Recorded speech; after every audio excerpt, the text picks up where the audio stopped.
Hey guys, what's up? Welcome back to Refuge farm.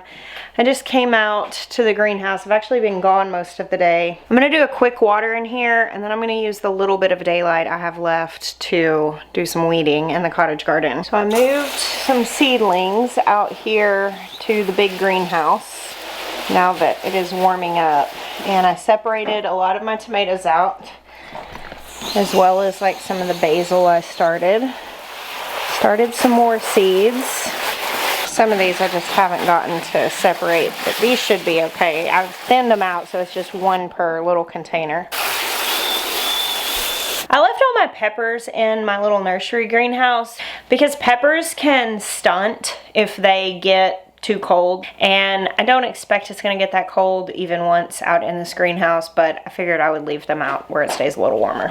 So I have been steadily plugging away at weeding the cottage garden, and it is quite weedy. And I feel like every time I get a section done, I come back, you know, the next day and there's new stuff popping up, but that's just the nature of it.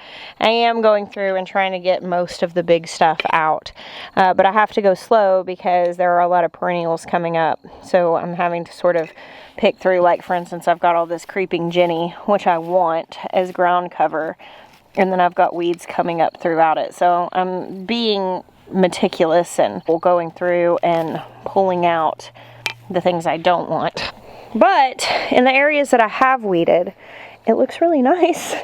Unfortunately, in the areas I haven't weeded yet, this last week it's been raining and warm, and so the weeds are growing with a vengeance. I've got to get them out because I don't want them to hinder my perennials coming back.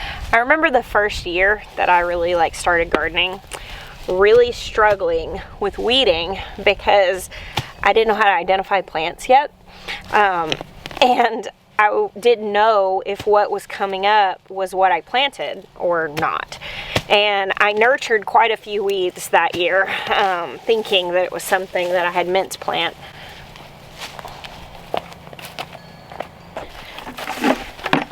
Alas, these things do come with time and experience, but you can't always Google, you know, whatever it is you planted in seedling form and use that to identify your seedling, so you don't accidentally either pull up something you planted or take care of a weed for an entire season. Ooh, I hit something thorny. I need my gloves.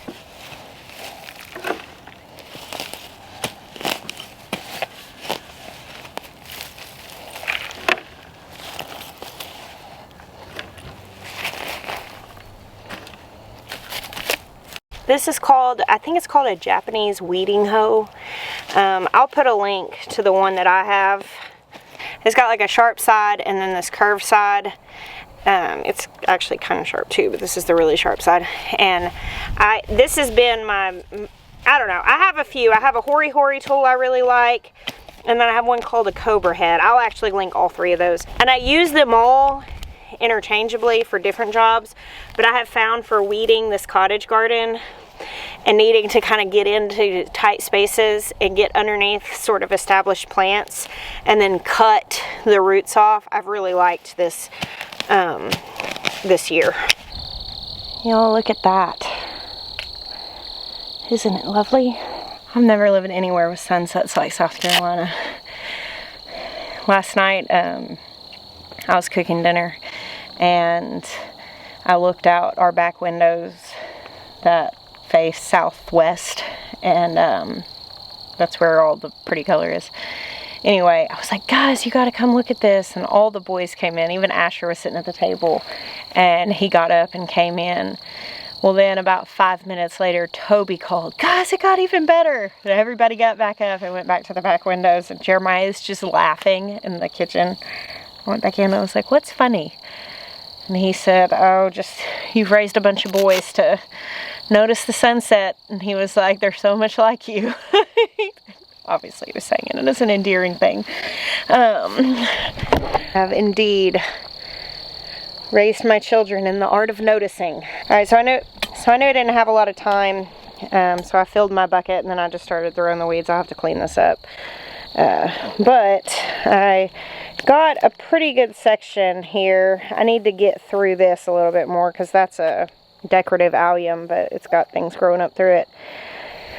And there's a little bit of more tough grass around those irises. But I feel pretty good about this little section. About, what, 30 minutes or so of work. That's why I've been chipping away at it. But, like, all of it looked like this. And I've got this done. I got a lot of the back done and that side and then over here. So we'll get there. We will eventually get there and it's going to look great. So once I get this all weeded real well, I'm planning on just top dressing a little bit with some compost just throughout the cottage garden area. And then I'm hoping to put some wood chip mulch down. I didn't mulch it heavily last year, did a little bit, but my perennials just weren't super established and I wanted to make sure everything would come up. But this year, anywhere that's kind of more bare, I'm going to mulch it, and then I'm also going to poke some holes in that mulch and sow some annual stuff. So just try to get as much of the ground covered as possible. Some areas, that's not the problem. So this whole area back here is where some lemon balm and some peppermint traveled over, and I guess I should have eradicated it when it was really small because it is doing exactly what it does. This whole area is covered in peppermint now, and of course I can tear a lot of it out, and I've got some places like my baptisia typically comes up somewhere in here, and I may try to tear some of it out to make room for that stuff, but it's also not weedy. It's choked out some of the stuff, but it's not as weedy. And over here you can't even see the ground, but this stuff is really easy to pull up. So I've kind of been waiting for last for this because it comes up just so easy that it's not going to be a problem to kind of get all of this out. Ugh. Kind of a mess, but a lovely mess, don't you think? I gotta go feed these baby goats before I head inside for dinner. We've had a lot of rain lately and the ground's still fairly saturated. Tomorrow I'm gonna check if my potato area is dried enough, and if it is, I'm gonna till it and maybe get potatoes in the ground tomorrow, or maybe like the day or two after. I usually have them planted by now, but in South Carolina, I mean, I have like a 220-day frost-free growing season. So I don't really miss windows. I just miss the earliest possible time to catch a window. A little evening stroll to the barn. Hey y'all, it's the next day. I spent the entire day in the garden today. My 3 younger boys and Maya actually helped me a lot. We got a lot done. I may have overdone it just a touch. I went out right when I got done milking the goats this morning. And apart from coming inside to eat lunch and then coming in this afternoon to put this roast in the oven, I was out all day. Probably a little much, probably a little more sun than I should have gotten. I've got some nice gardening glove tan lines going. I'm going to throw some potatoes in this roast though, and then I'm going to take you guys out there and show you what we did. I think my roast is going to be pretty good. We were in the middle of working and I was like, oh shoot, Ben had baseball tonight. Maya's got the boys at the ball field. So I ran in and put this in the oven. Then when we started wrapping up in the garden, right before my head started hurting really bad, I thought I was getting a migraine, but I came in and drank some electrolytes and laid down for a little bit, hence why I'm here and they're not. And I realized that I probably was just dealing with a little bit of dehydration from working outside all day and not drinking enough water. And I know that I'm the person that constantly reminds people to drink water if you're going to be in the garden all day, because you can do a number on your body. But it turns out that I also need to remind myself of that.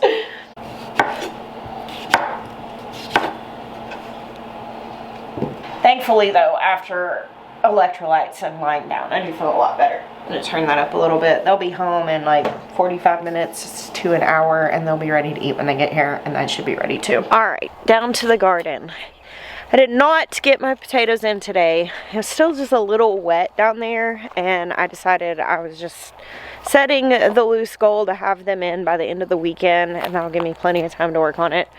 But I did get so much weeding done, and I wanted to make sure that I put this in the same video where you saw the before, because otherwise the fact that I spent hours of my day doing this, it just doesn't feel that impressive. Alright, so here's the cottage garden. I've still got that moved over to the side. Check this out. I got this whole area weeded out for the most part, while carefully working around all of the emerging things that were coming up. Still got a few little areas here, but I'm feeling pretty proud of this with how much I have done, and also feeling deeply committed to heavily mulching this area so that I do not have to do this again.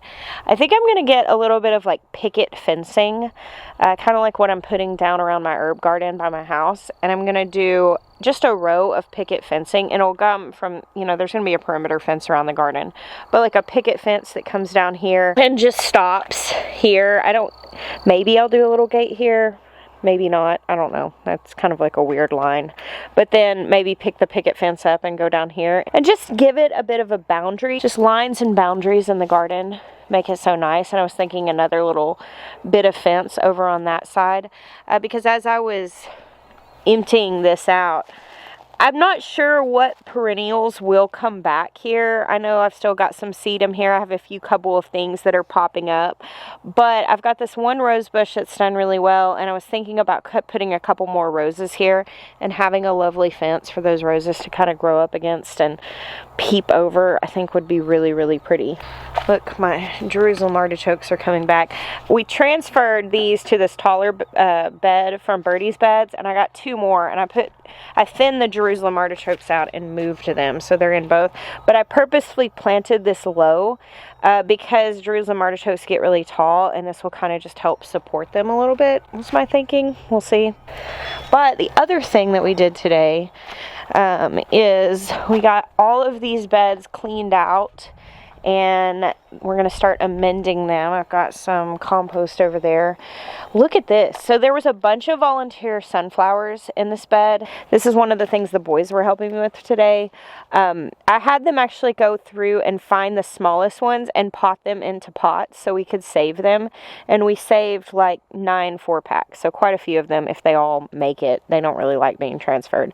But then we tore the rest out except for this one because it was coming up with variegation. And I was like, well, obviously I'm going to let that grow. I don't know if it'll keep growing with variegation, but that's pretty cool. But yeah, we're going to amend the rest of the beds.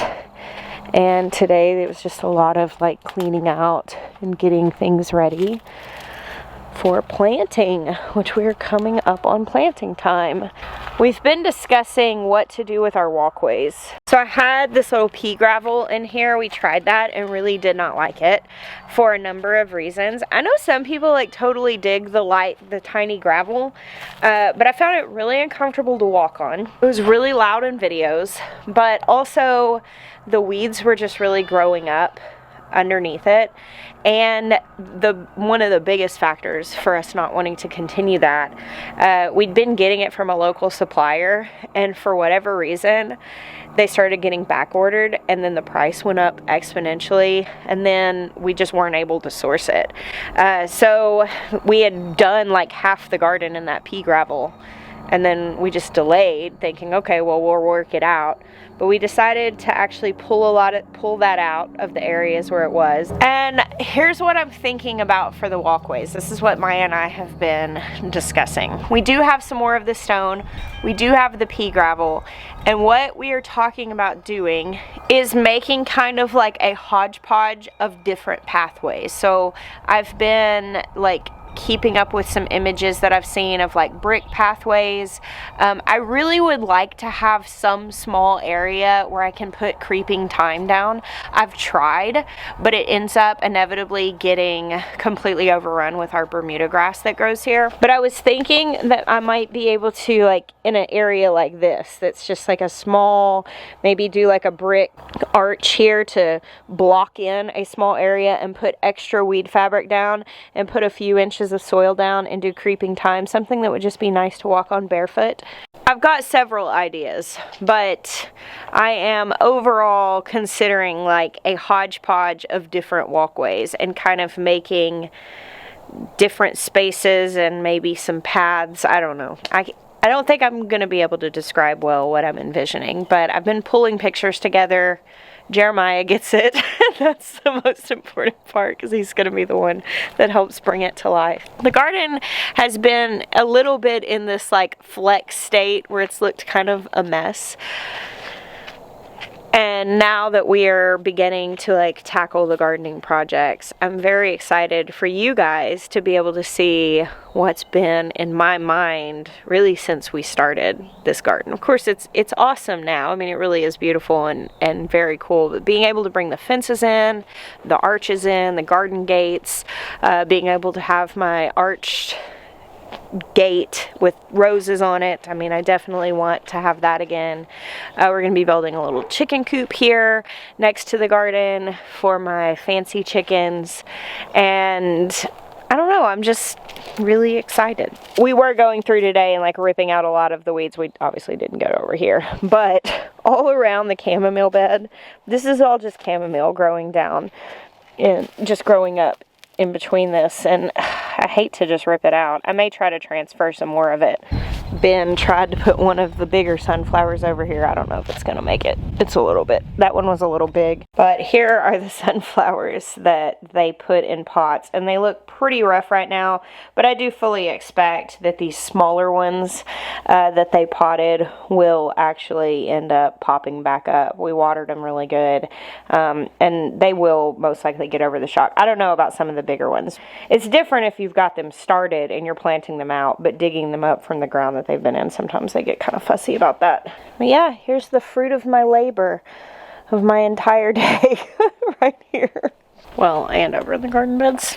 It's officially spring now, and it is officially gardening season, and that means I am officially very happy. Thank you guys for hanging out with me today, last night, all the days you do. God bless you. Until next time.